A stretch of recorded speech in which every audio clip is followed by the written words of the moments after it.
Jesus who loves the children and youth. When we read what it teaches, we can receive heaven's truth. It tells us that the God above has a plan for this lost world. It tells us that this God of love cares for each boy and girl. I believe what Jesus says to me. I believe in the Bible.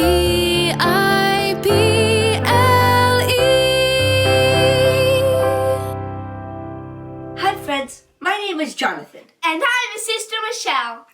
Welcome to our program, I Believe, where we will learn all the basic beliefs of the Seventh-day Adventist Church. Last week, we learned about spiritual gifts, but today, we are learning about a special gift called the gift of prophecy. I never really thought of prophecy as a gift. Throughout the Old Testament, God often communicated with people through prophets. It says in the Bible that the prophets spoke as they were moved by the Holy Spirit. So was it just in the Old Testament that God used prophets?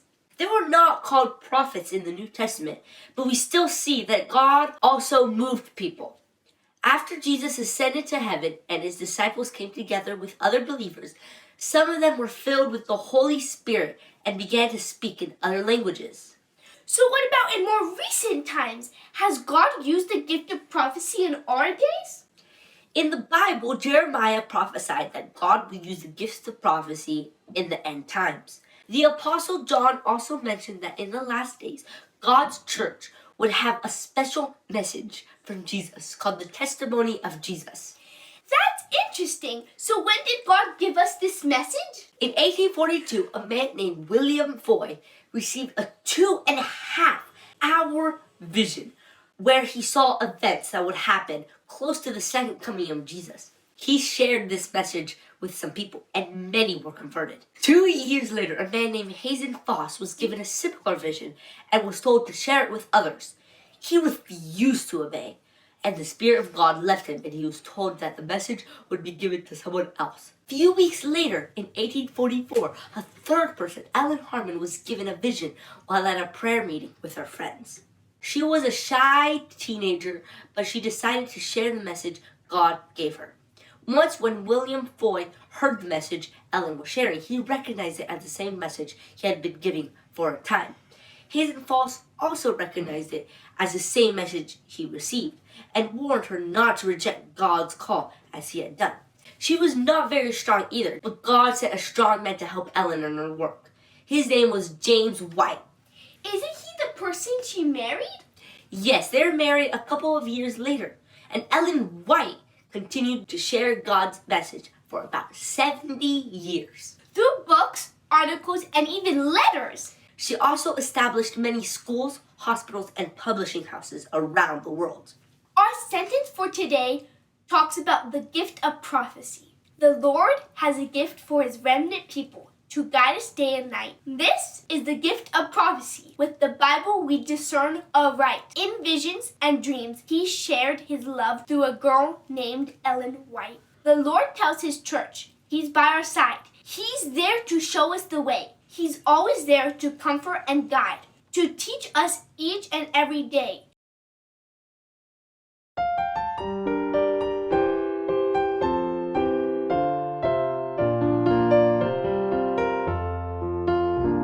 The Lord has a gift for his remnant people to guide us day and night.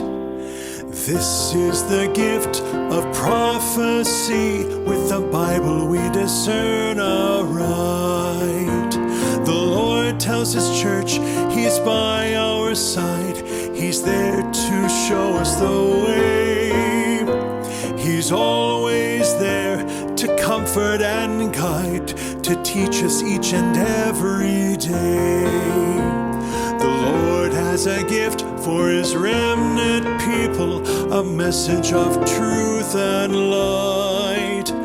In visions and dreams he shared his love through a girl named Ellen White. The Lord tells his church He's by our side, He's there to show us the way. He's always there to comfort and guide, to teach us each and every day.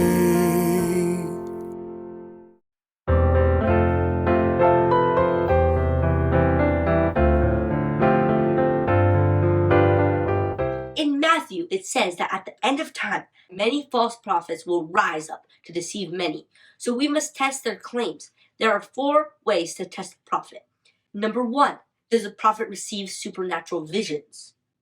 Number 2, do the prophet's teachings agree with the Bible and God's law? Number 3, when the prophet predicts something, does it actually happen? Number 4, what is the fruit of the prophet's life and ministry?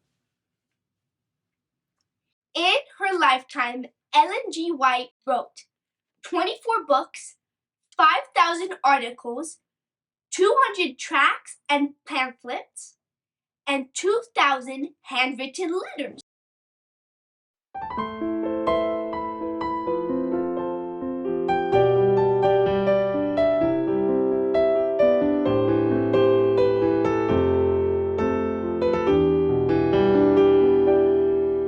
I will pour out my spirit on all flesh.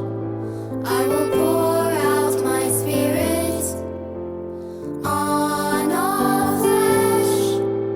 Your sons and daughters shall prophesy. Your oldest shall dream dreams.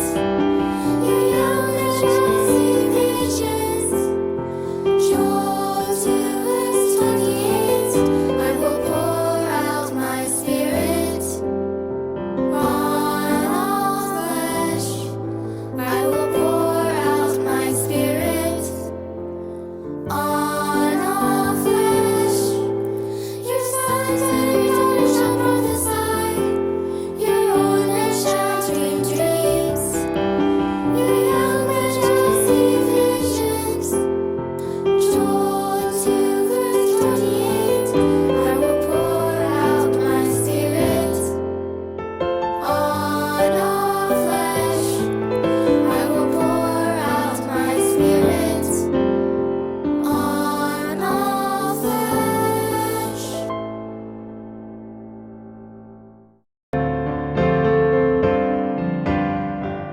In today's experiment, we will write an invisible message with lemon juice. Here are the materials we need: a lemon, a small container, a paintbrush, paper, and an iron. You will also need a parent to help you since we are using a hot iron. First, I will squeeze this lemon. Then I will use this paintbrush to write a message and let it fully dry. Let's compare our hidden message paper with another piece of paper that doesn't have a message. It's really hard to see that there's any difference. I will use the hot iron to reveal the message, like this.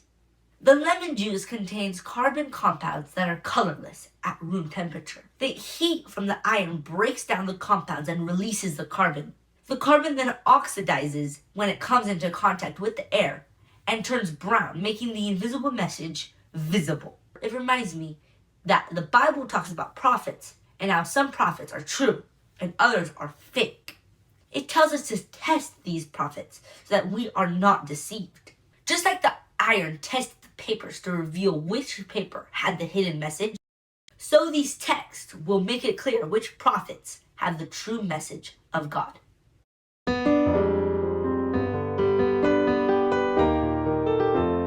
Surely the Lord God does nothing unless He reveals His secrets to His servants, the prophets. Surely the Lord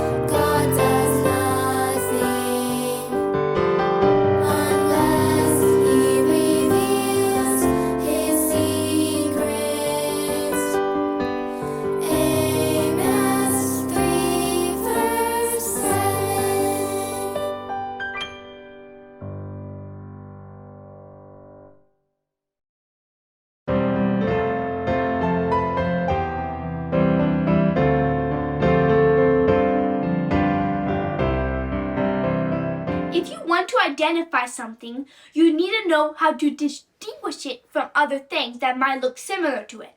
If you have some salt in one bowl and some sugar in another bowl, it might not be very easy to tell the difference just by looking at them from a distance. But can you think of a way to tell which one is which? By tasting them. Salt will never taste sweet, and sugar will never taste salty. When trying to identify an unknown mineral, it is sometimes helpful to use a streak test. One good way is to use the mineral to draw a line on an unglazed porcelain tile. The color of the line that is drawn on the tile is what you want to notice. Here is a streak test with a piece of galena. Notice that the color of the streak is gray.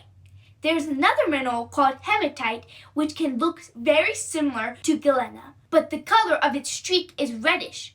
So the color of the streak is one good way to tell those two minerals apart. It's the same way with the gift of prophecy. The true gift of prophecy, of course, comes from God, but sometimes people claim to have the gift of prophecy when they really don't. But God does not want us to be deceived in this matter, and in the Bible, He has given us several tests that we can use. If someone fails to pass any of these tests, then we can know for sure that he does not have the true gift of prophecy and that God has not sent him. Let's be sure to use the tests God has given us so that we will not be deceived.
For the end of times. Me too. See you guys soon. The Lord has a gift for His remnant people to guide us day and night. This is the gift of prophecy.